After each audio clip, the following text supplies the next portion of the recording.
जब खेती किसानी की बात आती है तो हमारे दिमाग में बड़े बड़े खेत एकदम से कौंध जाते हैं।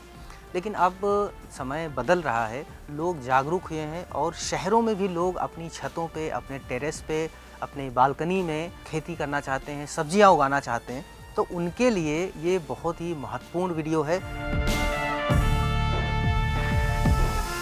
आप बताएं कि जो शहर का आदमी है या जिसके पास खेती नहीं है, जो ज़मीन नहीं है, वो एक बालकनी में और छत पे किस तरीके से खेती कर सकता है, वो स्ट्रक्चर क्या हो और क्या चीज़ें अपनाई जाएं। सब्जियां बाजार में जब हम खरीदने जाते हैं तो आज की डेट में हमारी सबसे बड़ी समस्या है कि सब्जियों में कीटनाशक दवाइयों का इस्तेमाल बहुत ज़्यादा होता है और जो स्वास्थ्य को विपरीत प्रभाव करता है। हम सब्जियां शरीर के फायदे के लिए शरीर के लिए खाते हैं और हमें शरीर को नुकसान पहुंचाती हैं। बहुत सारी हमारी ऐसी जनसंख्या है जो शहरों में रहती है, बिल्डिंग्स में रहती है। उनके लिए ये एक छोटा सा मॉडल यहाँ पे दर्शाया गया है किस तरह से अपने छतों में हम रोज़मर्रा की अपनी सब्जियों की ज़रूरत को पूरा कर सकते हैं। सबसे पहले एक छोटा सा पॉली हाउस का स्ट्रक्चर बना ले। 50 वर्ग मीटर स्क्वायर एक साधारण परिवार जिसमें 4 से 5 सदस्य हैं के लिए पर्याप्त होता है। तो ये बहुत अच्छी जानकारी है, इंटरेस्टिंग आंकड़ा है कि 50 वर्ग मीटर में आप 5 लोगों के परिवार की सब्जियां उगा सकते हैं अपने की छत पे। ये जो पाइप आपने बनाया है ये बड़ा इंटरेस्टिंग है, इसमें कई सारी चीज़ें आप देख सकते हैं। थोड़ा सा हम नज़दीक से दिखाना चाहेंगे कि इसको कैसे बनाया आपने। देखिए, ये पाइप अक्सर होता है कि हमारे पुराने पानी के पाइप बेकार हो जाते हैं, तो हम उन पाइपों का इस्तेमाल करके इसमें सब्जियां उगा सकते हैं। सबसे पहले हमें इसमें मिट्टी का इस्तेमाल नहीं करना।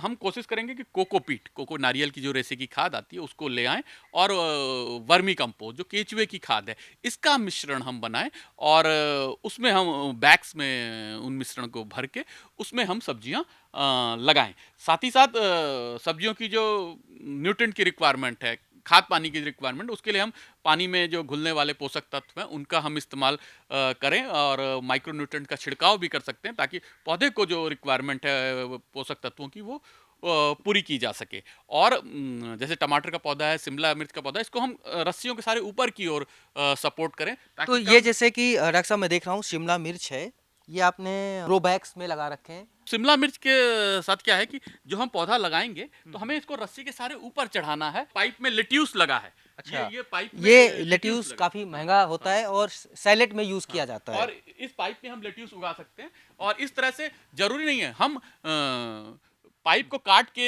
हैंगिंग बास्केट्स बना सकते हैं, उन बास्केट्स में सब्जियां लगा सकते हैं ताकि हमारी जो परिवार की आवश्यकता है वो पूरा कर सके। इस पॉली हाउस के स्पेस को प्रॉपरली यूटिलाइज करना है और जैसे सर्दियों में तो इस तरह हम इस्तेमाल कर सकते हैं, जैसे गर्मियां आएंगी तो हमें इस स्ट्रक्चर के ऊपर शेड नेट डालनी पड़ेगी, जो हरी वाली जो शेड नेट आती है उसका इस्तेमाल करके, ताकि सूरज की रोशनी को कम करके तापमान को कम किया जा सके। क्योंकि प्लास्टिक गर्म हो जाता है, सर्दियों में अच्छा काम करता है लेकिन गर्मियों में हमें तापमान को कम करना है। तो ऐसा भी यूज कर सकते हैं जो फोल्डेबल हो, कभी हाँ उसको हम गर्मियों में रात में खोल दिया हाँ, या प्लास्टिक को फोल्ड गर्मी कर दिया, में बंद फोल्ड कर दिया। फोल्डेबल वो स्ट्रक्चर वो आप मार्केट में किस जो लोग हैं वो कर सकते हैं। लोकल इसमें फैब्रिकेटर आपने से बना ये सकते हैं। चेरी टमाटर भी लगाया है हाँ हाँ, इसमें चेरी सैलेड टमाटर के लगा लिए। हुआ है और सलाद की रिक्वायरमेंट को 8 से 10 पौधे बड़े आराम से पूरा कर सकते हैं।